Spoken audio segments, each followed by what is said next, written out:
Fala galera, tudo beleza?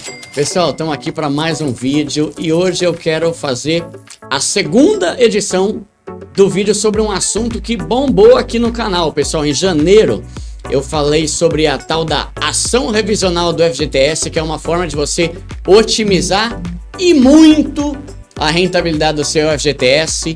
E teve algumas pessoas que ficaram com dúvida e tal. O vídeo já tá indo para mais de 200 mil visualizações, 200 mil views.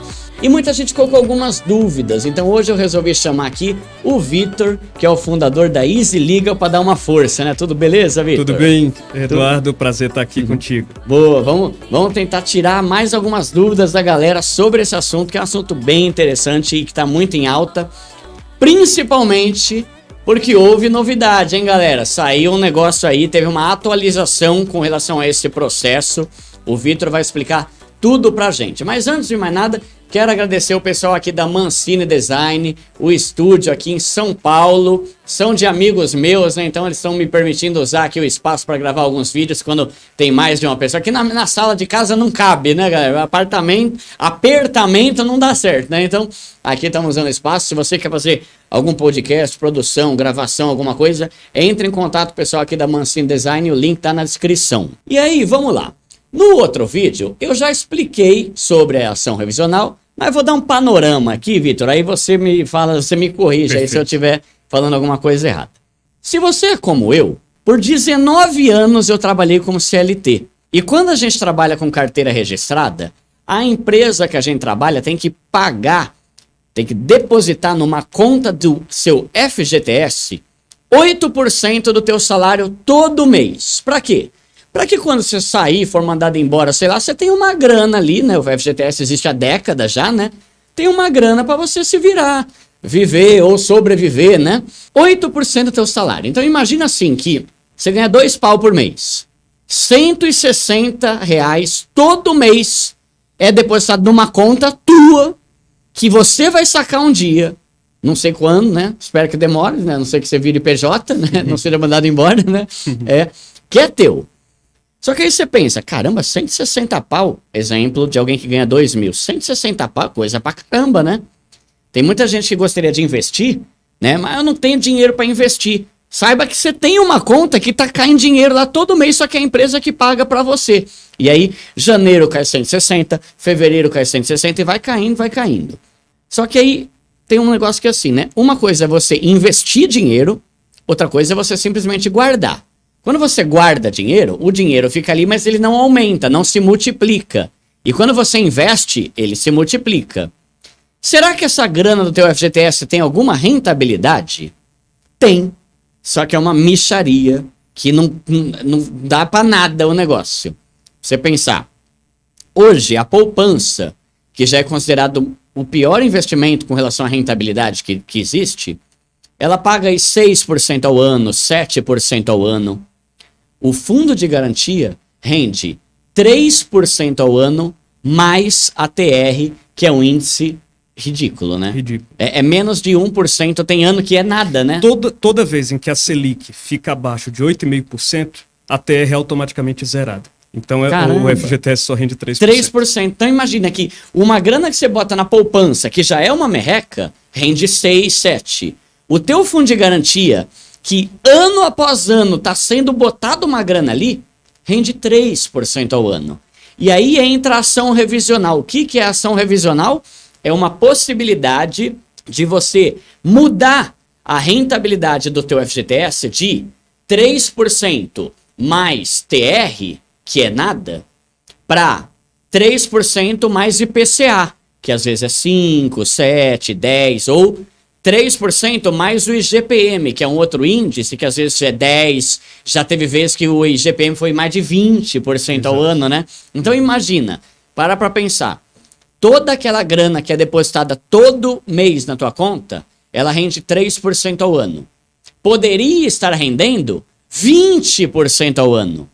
15, 8 que seja, mas qualquer coisa que é melhor do que 3. E é essa a ideia da ação revisional, né? Exatamente. Trocar o índice. Exatamente, Eduardo. Essa é uma ação, é uma tese que é discutida pelos trabalhadores contra a Caixa Econômica Federal no âmbito do judiciário já faz quase uma década, né? Já faz quase uma década, né, que isso é discutido e o judiciário ele ainda não chegou a uma decisão definitiva a respeito desse assunto. E basicamente o resumo da ópera é isso que você falou. Olha, a TR, ela não mede a inflação. Se a lei prevê que a Caixa Econômica Federal ela é obrigada a fazer a correção monetária do dinheiro que fica parado lá no FGTS, então ela tem que adotar um índice que reflita a inflação, como no mínimo do isso, INPC, né? ou do IPCA, exatamente. Tá. E aí a grande novidade do momento é que, enfim, esse assunto vai ser definido pelo Supremo Tribunal Federal. Está agendado para o dia 20 de abril o julgamento desse assunto.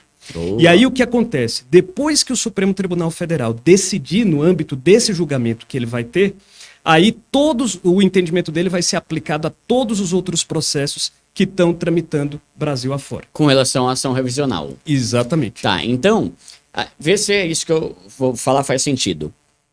Hoje em dia, galera, a inflação, ou seja, o aumento dos preços das coisas, do supermercado, da roupa, de tudo, gira ali em torno de 6, 7, 10, 12% ao ano, sei lá. Teve ano aí agora, recentemente, que fechou na faixa de 10%, mais ou menos. O dinheiro do teu fundo de garantia rende 3%.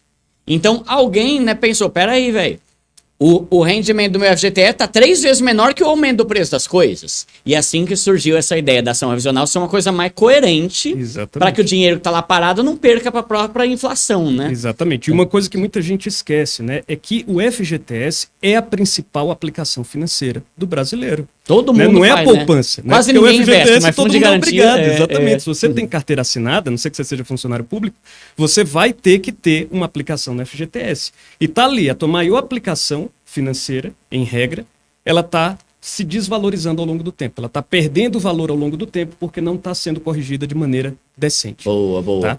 E aí a gente tem um ânimo assim, especial, né, de que essa ação, enfim, vai vingar, pelo fato de que nos últimos anos, em 2019, agora, recentemente, com praticamente a mesma composição que o Supremo Tribunal Federal tem hoje, o mesmo Supremo Tribunal Federal já declarou a TR inconstitucional para outros julgamentos, para outras situações, como é o caso de débitos trabalhistas. Então, para débito trabalhista, a lei previa que a correção ia ser feita com base na TR. Chegou o Supremo e substituiu pelo IPCA.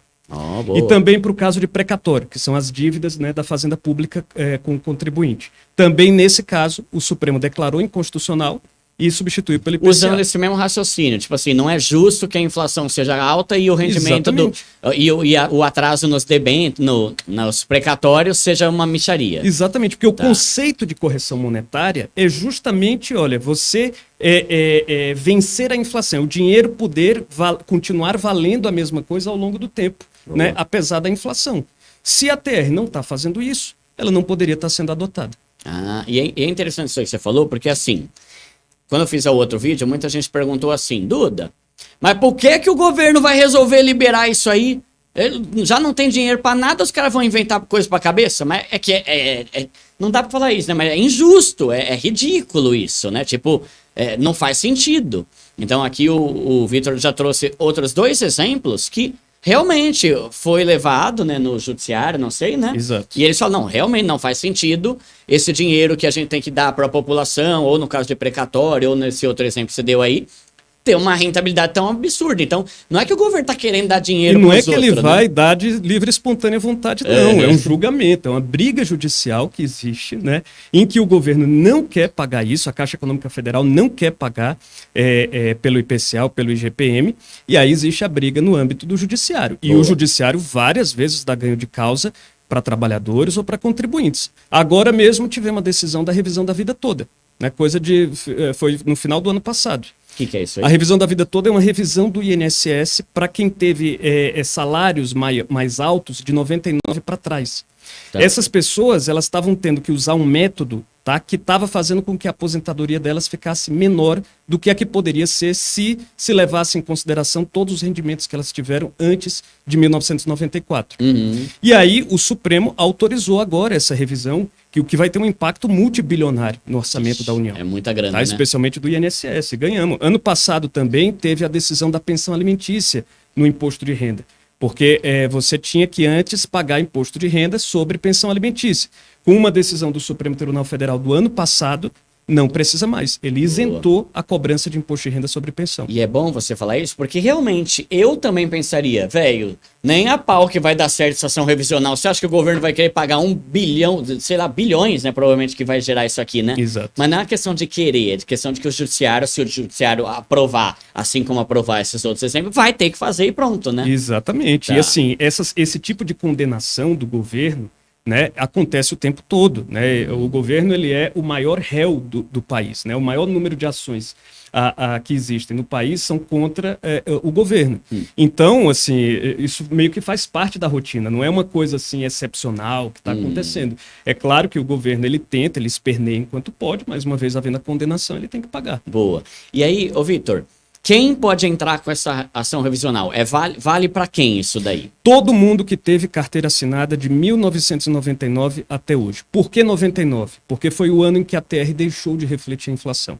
Antes ela refletia. Até ela acompanhava? Era tipo o IPCA acompanhava hoje. Exatamente. E aí começou essa palhaçada em 99. Tá. Então, se você teve carteira assinada em qualquer período nesse intervalo de tempo, você pode entrar com ação. Ah, mas eu sou aposentado hoje. Tudo bem, mas você trabalhou em algum momento de 99 até hoje? Trabalhei. Então, entre. Ah, mas eu trabalhei só até 2005. Depois eu comecei a empreender e aí não tive mais FGTS. Ok. Pega 99 a 2005. Tá? Então, qualquer intervalo de tempo, nesse período em que você tenha trabalhado, já faz com que você possa ter um valor interessante a recuperar. Mesmo para quem já se aposentou, como você falou, e mesmo para quem já sacou o fundo de garantia? Mesmo para quem já sacou e, portanto, a conta está lá inativa ou está zerada. Mesmo que isso tenha acontecido, o seu dinheiro não ficou parado durante um tempo?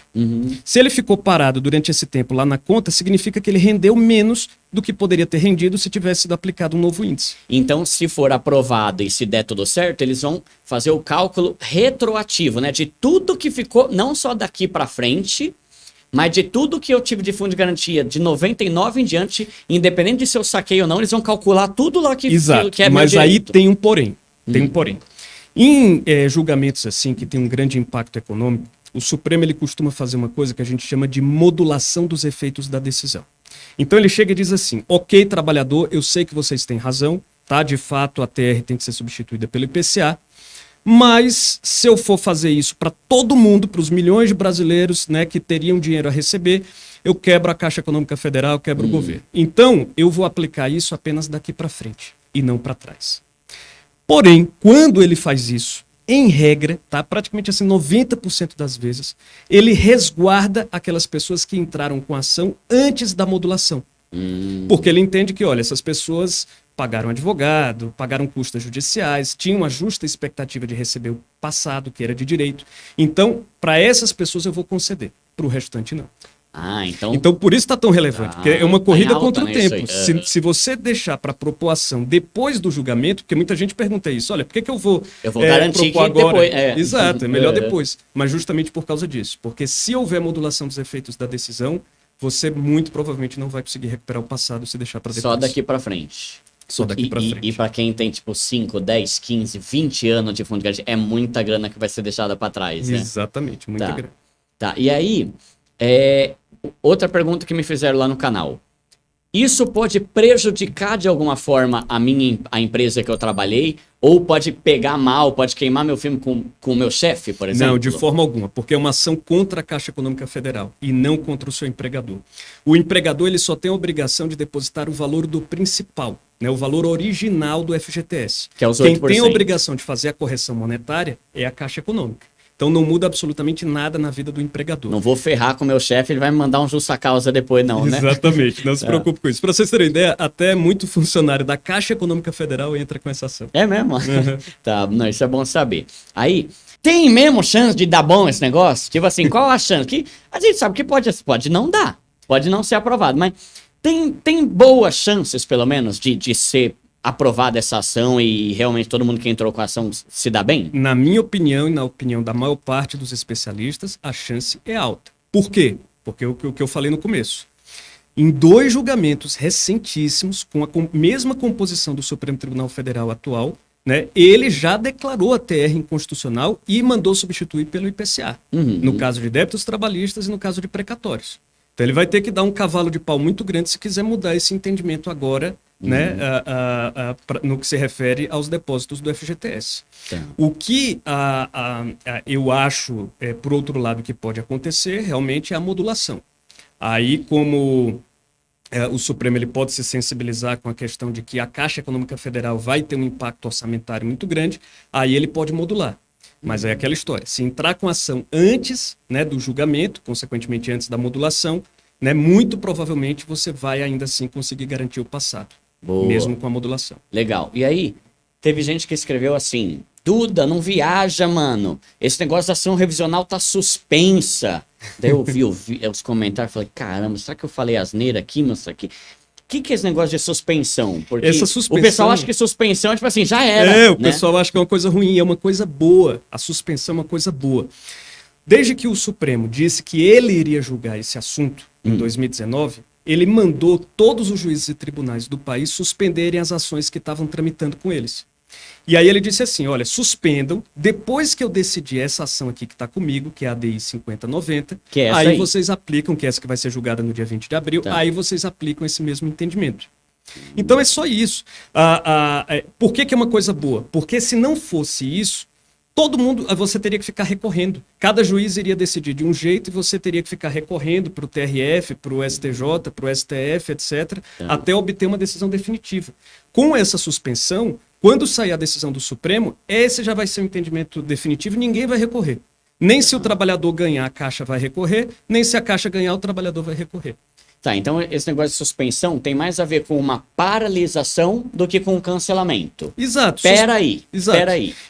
O seu processo, se não houvesse essa suspensão, ele estaria aguardando a decisão do juiz. Ele ficaria lá parado numa fila de processo aguardando o juiz decidir. A única diferença é que agora, em vez de ele estar aguardando o juiz decidir, ele está aguardando o Supremo Tribunal Federal decidir.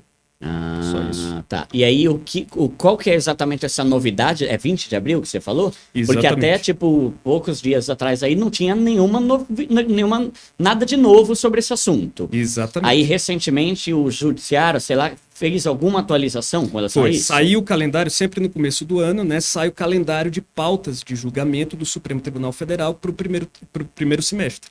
E aí, agora, no final de janeiro, foi começo de fevereiro, né, na época da abertura do ano judiciário, foi divulgado, então, todo o calendário de pautas que vai ter de julgamento ao longo do primeiro semestre, e está lá a bendita ação revisional, depois de 10 anos, enfim, pautada para 20 de abril. Então, no dia 20 de abril, vai ter uma reunião, vão se juntar lá com os que faz de economia. O plenário do STF, né, ele vai se reunir. Os 11 ministros vão se reunir lá no plenário e vão julgar.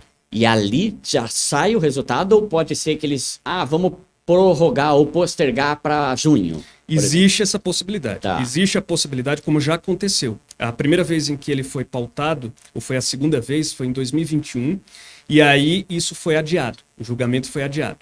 E sempre tem a possibilidade de algum ministro pedir vista dos autos do processo, que é quando ele diz assim, olha, eu ainda não estou preparado para julgar, quero analisar um pouco mais esse assunto. E aí, se ele pedir vista, também se suspende o julgamento, só se retoma quando o ministro, né, devolver os autos do processo.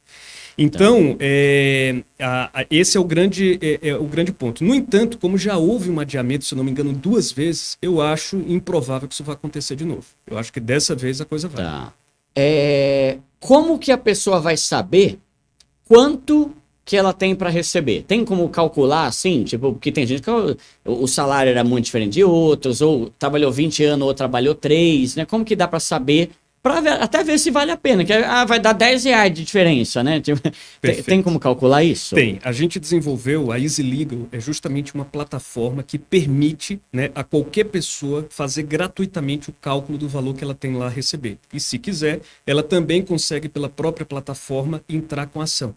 Né? E entrar com ação mediante a administração do processo por um advogado. Não é ela sozinha que vai entrar. Tá. Mas o cálculo, né, ele consegue ser feito lá inicialmente de forma gratuita. O que você precisa ter em mãos são os extratos do FGTS. Então você vai entrar no aplicativo FGTS, vai pegar os PDFs de todas as contas que você tem, ativas ou inativas, de onde você trabalhou de 99 até hoje, e vai importar esses PDFs lá na EasyLegal.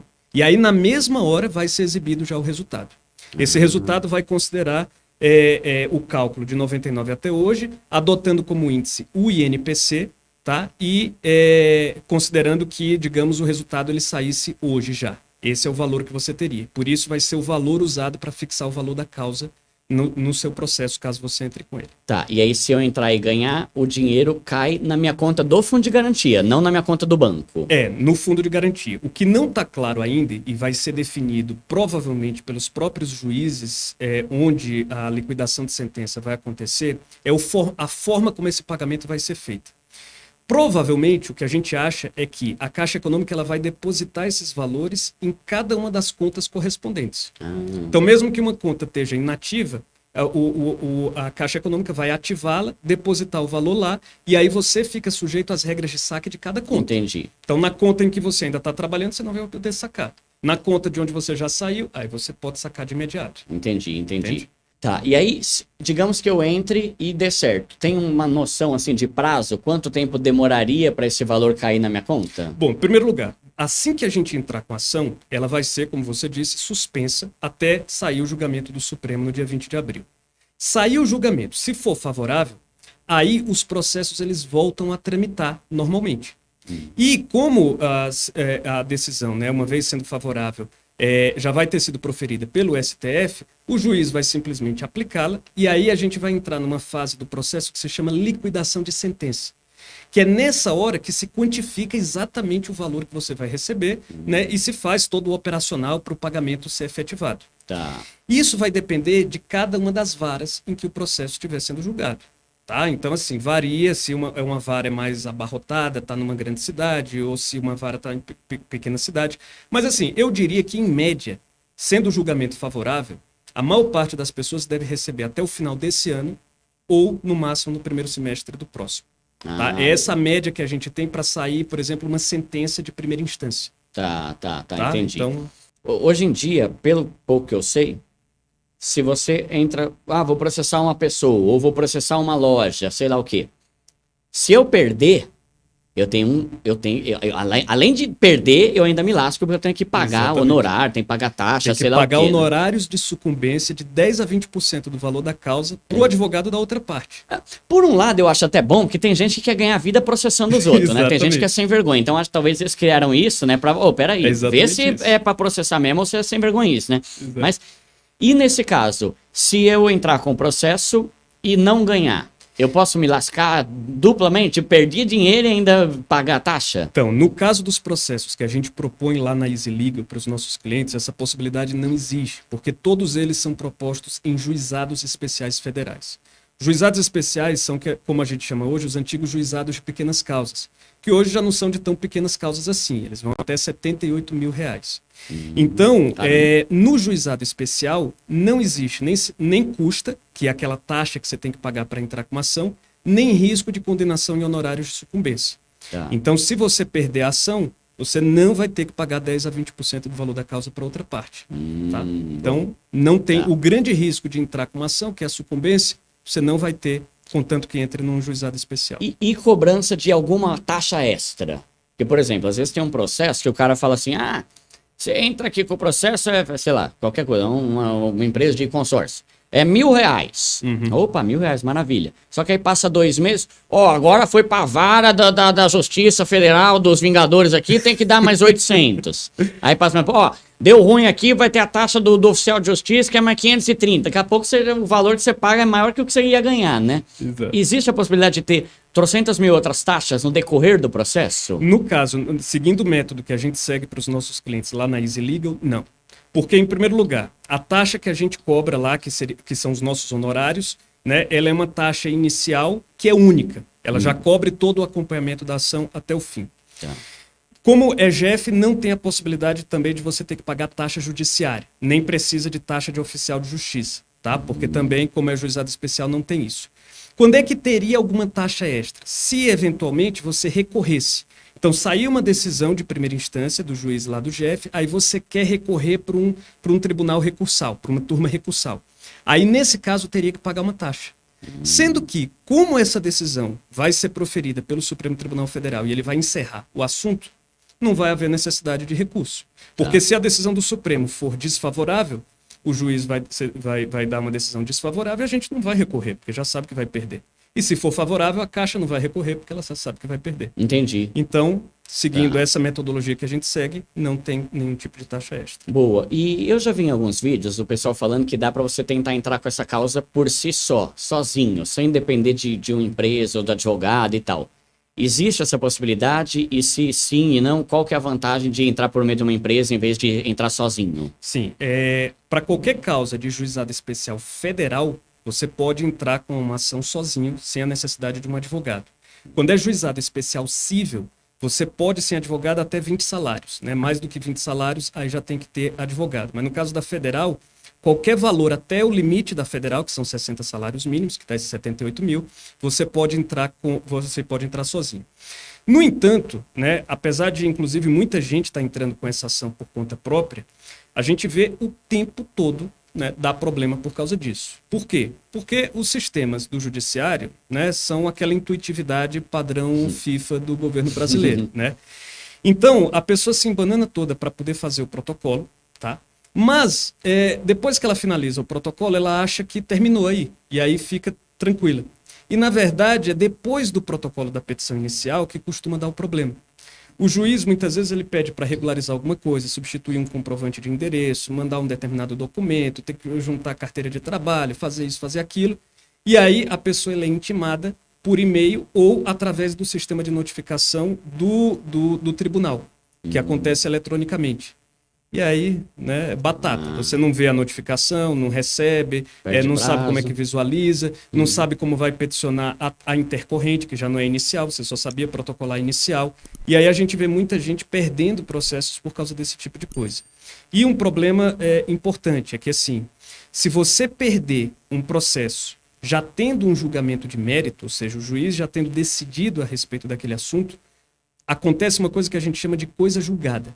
Aquela decisão ali se torna definitiva e você não pode mais entrar com aquela mesma ação sobre o mesmo tema. Então já vi isso várias vezes. Gente que entrou por conta, por exemplo, em 2015, aí teve uma decisão desfavorável, não recorreu. Se tivesse recorrido, o processo até hoje estaria tramitando.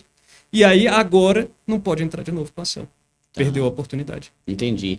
E tem um ponto também que acho que é a questão de que é trabalhoso e chato fazer coisa judiciária, né? Eu falo, eu gostaria de ter estudado direito para ser advogado, para eu processar tantas empresas de telefonia, gente, mas eu estaria milionário se eu processasse cada cagada que alguma empresa de telefonia me fez. Mas e a preguiça de juntar documento, ir lá no fórum, ir lá no fim do mundo, ir lá não sei onde. Então, às vezes é mais fácil, né? Resolve aí pra mim, velho, eu pago aqui, você faz o negócio e tal. É um valor super acessível e talvez vai te eliminar um trampo miserável de ter que ficar correndo atrás, fazendo um monte de coisa aí, né? E outro problema grande é o juridiquês, né? Muitas vezes você lê ali um despacho de nada, de um juiz, né? De uma folha só e não entende uma palavra. Tá em que idioma isso aí? Não é português mesmo, né? Isso é verdade. Exatamente. E aí, então, ó, se o pessoal entrar em contato com a EasyLiga, eu vou deixar o link na descrição aqui. Entre em contato direto com eles. Lá eles vão te explicar tudo. Eles já fazem a prévia de quanto você tem para receber antes de você fechar qualquer coisa. Antes de você assinar o contrato e efetuar qualquer pagamento, eles vão te explicar tudo. Eu fiz o meu, né? Assim como um monte de gente aqui do canal fez, eu fiz já. E tem contrato, tem um monte de explicação. Eles mandam vídeo para você saber como pegar o extrato do FGTS lá no banco. É muito legal e eu acredito que quando você vê o tanto que... Depende do tempo que a pessoa trabalhou, né? Mas o tanto de dinheiro que você pode receber, você vê que o valor investido nisso é bem irrisório, né? Comparado com, às vezes, 10 mil, 20 mil que pode dar de diferença nisso aí, né? Exatamente. E assim, você só vai decidir depois de ver o valor, né? O valor ele vai ser apresentado lá na hora, com base nos seus extratos da FGTS. E aí, uma vez você vendo, aí sim você decide se entra ou não com a ação. Maravilha. Então é isso, pessoal. Entre em contato com o pessoal da Easy Legal, tá aqui na descrição o link. Agradeço ao Vitor aí. Espero que agora já tenha sanado todas as dúvidas, né? Não sei se tem mais alguma, mas se tiver, eu consulto o Vitor e eu vou fixar no primeiro comentário aqui, tá? Então, caso você tenha alguma dúvida que não sabe, que não entendeu, eu vou deixar no primeiro comentário, você se atualiza lá com alguma informação a mais relevante, né? Exatamente. Beleza? Obrigado, Eduardo. E vamos agora cruzar os dedos. Tá bom. Tamo junto, galera. Até. Valeu. Tchau.